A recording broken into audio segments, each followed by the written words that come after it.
Today, me and Kelvin couple tea. Anyway, Oyo. welcome back to another episode of the Backholder Pod.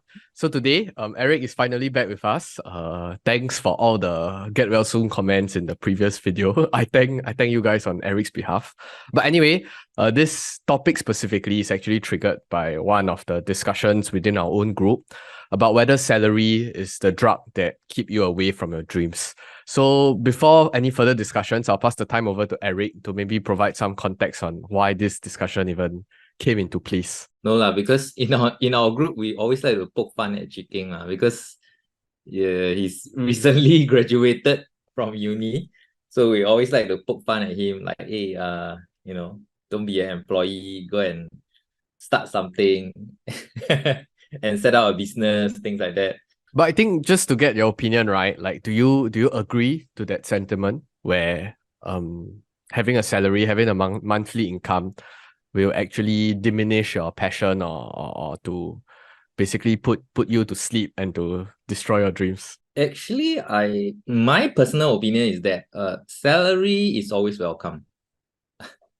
It's always welcome. Like, no matter whether you're employed or your employer or whatnot. Even now, I have my business, right? I also pay myself a salary.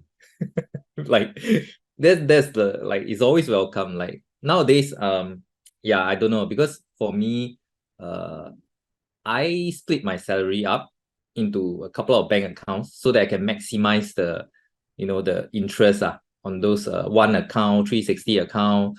So so basically, you pay yourself salary is a good thing, ma.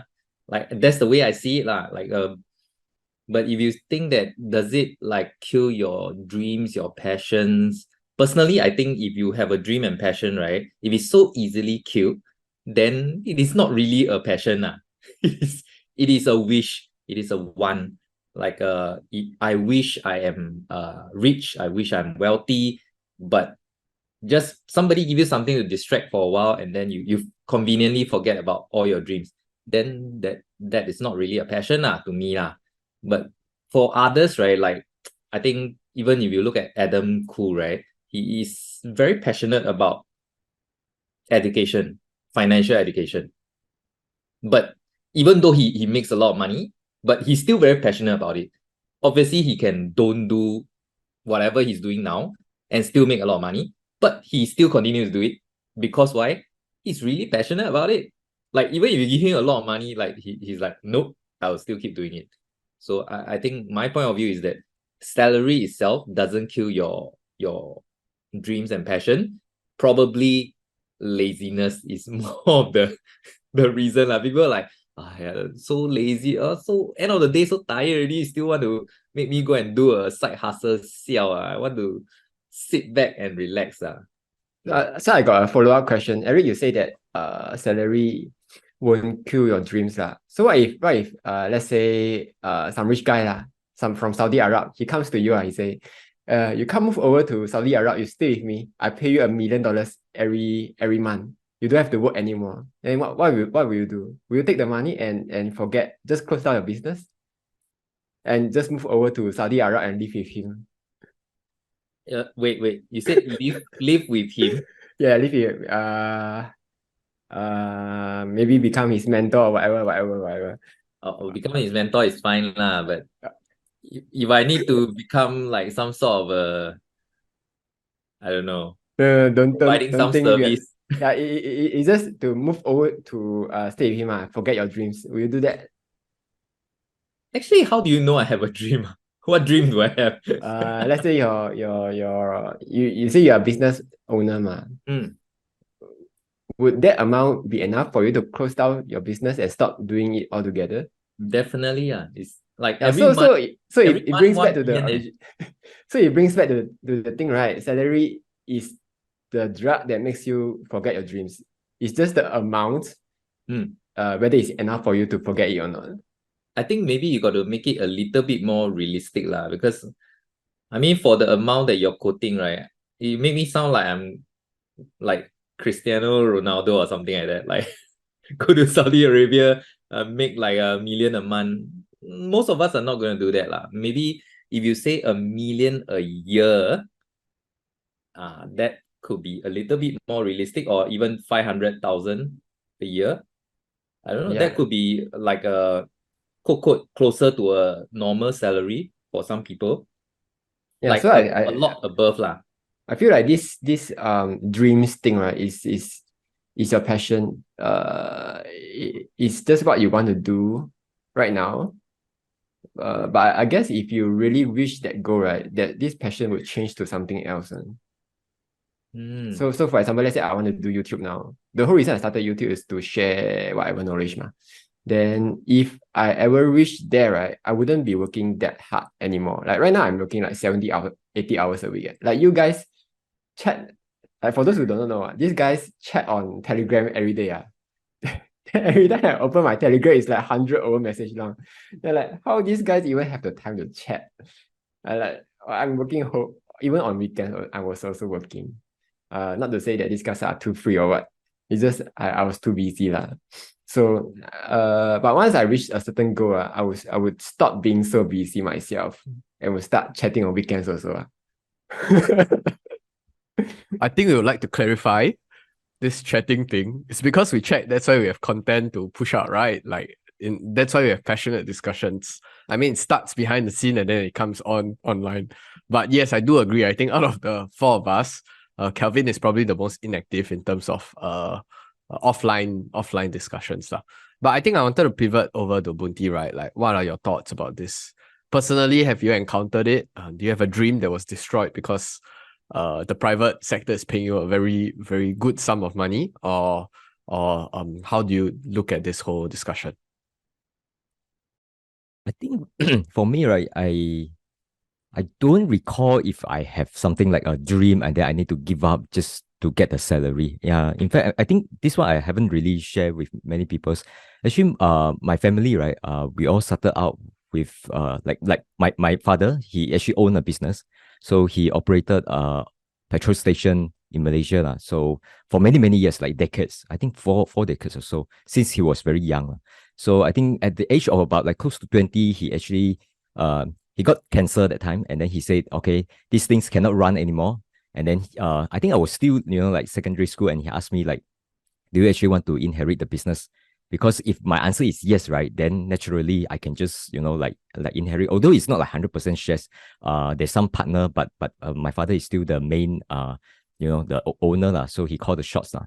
So I think that time I already said, okay, this is not something I want to do, because imagine that's actually a very small town in Malaysia. If I decided to like just become a business owner, right, then I will have to operate the business. And the way I saw my father operate the business is that he worked like 365 days a year. So like no rest day one. So really, the only time when we went for traveling was when the petrol station needs some renovations and it has to close for don't know how many weeks, right? Then that was the only time that we get to like get out from like go traveling. So I would say be a business owner, is that my dream? The answer is not really. And in fact, it's no. I'd rather like, work as an employee, and then maybe can look for more opportunities, can still travel around. So I would say, although like comparing business owner versus employee, I'm employee now, but I'm closer to living my dream life than like operating a business lah. So that's my take on this. Actually, there is also a slight distinction. I think the other time Eric was talking about the distinction between self-employed and business owner. Do you want to elaborate on it? Okay, so the distinction I think previously I was talking about is like, if you're a business owner, there are some types of business owner that are able to delegate their duties, right, to their managers, to the frontline workers, and those people operate and run the business.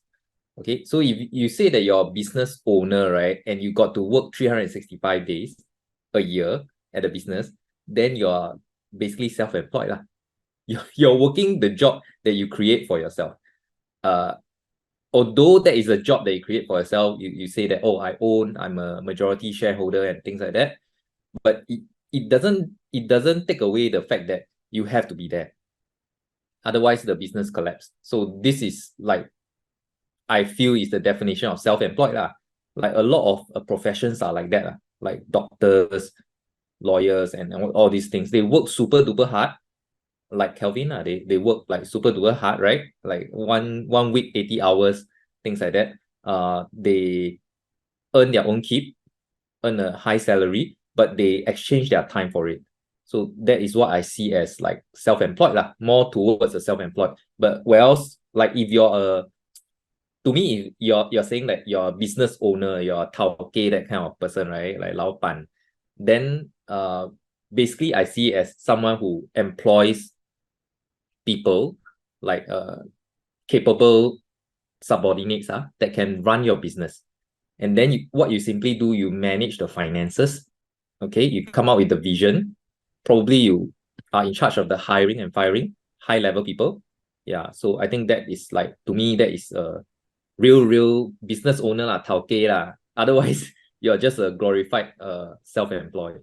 But then I don't know whether you, because I think like even Kevin and yourself, you are so-called business owner, you own your business, you run your business, right? But none of us actually have managed a business like you, hands off from the business, meaning that you appoint a CEO, then the guys run the show and so on. Actually, for small smaller businesses, right, like small medium enterprise, right, actually it's not so difficult, not so easy to manage the business this way, because I think the most difficult part is that how to look for a person that are willing to run your business on your behalf, and yet you are the one that reap most of the benefits. Of course, you can give some shares to your so-called your CEO, but in real life there are so many incidents where the guys that you hope he will run your business, and then he just run away with your business. He can use, steal all your contacts, and then just set up his business and so on, because he himself, he knows that he's the one that worked the hardest, right? And what you contribute is only the name of the company, maybe some capital in the initial phase, which all those, like, he can get it elsewhere. So I think the most difficult part is really to set up the team that can handle all these businesses. That's why I would say most of the small businesses, right, they have to be there. The owner has to be there to at least observe. Maybe you don't have to hands-on to touch the stuff, but you still need to be there. That means you still cannot like just passive and just get away, go traveling. It isn't as easy at least based on my observations unless really you bring your business to like super big scale, right, run like super professionally managed kind of business, the listed one, that's a different story. But for smaller business, I think usually these are the challenges now. Yeah, last month I saw one news. There was this supermart, like small grocery store. The name is called Angel Supermart. The boss was running this business for 10 years, more than 10 years, I think. Then he found out that 2 of his employees have been stealing from him for the past 10 years. They were running the cashier. So he caught them. Then he go and extrapolate the amount that they have stolen. It's like more than 200K over the past 10 years. Then he was super dulan and he just closed down his shop already. So I think it's not easy like what Eric said, right? If you are starting a business, you're actually considered as self-employed, not a business owner. The difference is, one, as a self-employed, you are changing your time to money. But as a business owner, you are changing your employees' time to money. So it's a very big difference. Like what Adam Khoo is doing. He's changing his employees' time to money. And to go to that scale, I think it's definitely not easy. Like most people in Singapore are just self-employed . It's better how much you can multiply your time to money. That's all. I think the important thing, right, to transition from a self-employed to a business owner, right, I think one of the things that Kelvin pointed out, which I personally feel is super duper important, right, whether you're a self-employed business owner, whatever, right, is to always have your pulse on the finances, the cash flow and everything. Like, you must be the main guy that knows what's going on, like where's the money going. And even, I think, like even a very big company like Tesla, right, Elon has very good sensing of where's all the expenses going. Like, he knows exactly, like, okay, I have this many employees, and they are churning out this much work. Probably we are too bloated. We need to lay off some stuff. And this pissed off some people. I say, hey, wow, this growing company, how come need to lay off stuff? But he knows exactly how many staff he really needs to get the growth that he desires. So he have a very bird's eye view, but yet he's micro enough to know all this nitty-gritty. So if Elon Musk does it, right, I don't see why like small business owner like, oh, we can like boch up this finance and all that and let people, pick off some money from our cashier and all these things. So I think that is really a very important thing we need to keep in mind. I think also maybe just an ending thought to like circle back to the core essence of this discussion, right? We were talking about whether salary would be kind of a drug to let you forget your dreams. I think the second part of the equation really focuses on your passion, your dreams, like what do you like and what do you not like. So I think in the essence of the job scope wise, there are definitely things that you like and things that you don't like. And people might be burnt out from their jobs because I don't know, politics, the more tedious or challenging part of the jobs might burn you out. But I think on the other hand, like what Eric suggested at the start of this video, I think you shouldn't. It's the problem of laziness is probably a lot higher, or it's a much bigger issue that's stopping you from doing what you want to do. So I think just a shout out to those people that are constantly hustling at the side and stuff. I'd probably keep on what you're doing. I know there are friends that like run bakeries on Instagram. They sell flowers on the sideline, and it's probably good income. And I think at the end of the day, we all kind of just want to have enough money so that we can do whatever we want to do. And I think those are all heading in the kind of the right direction.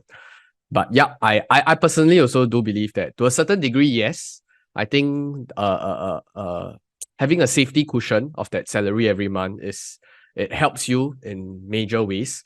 But let's also not forget the other part where you want to live a very meaningful life or to achieve whatever you are set out to achieve with your strengths and your aptitude. There is also the second part that we shouldn't forget. If not, are there any more concluding thoughts? Yeah. I just want to ask one more question, Sure. right? If possible, right? I wonder if we can ask our viewers, how many of you actually have a dream that you want to achieve? Like not a wish, a dream. And that dream, right, is not something that, I want to like retire and relax my whole life, just sleep, KTV and Netflix and all that. No, not those kind. A dream that you want to achieve. Like I have my doubts. How many of us in this population actually have a dream that you want to achieve? If there's anyone that has a dream, maybe put it down in the comments so that maybe Eric can pick it up and help you along the way as well. So yeah, hope you guys enjoyed this discussion and we'll see you in the next video. Goodbye.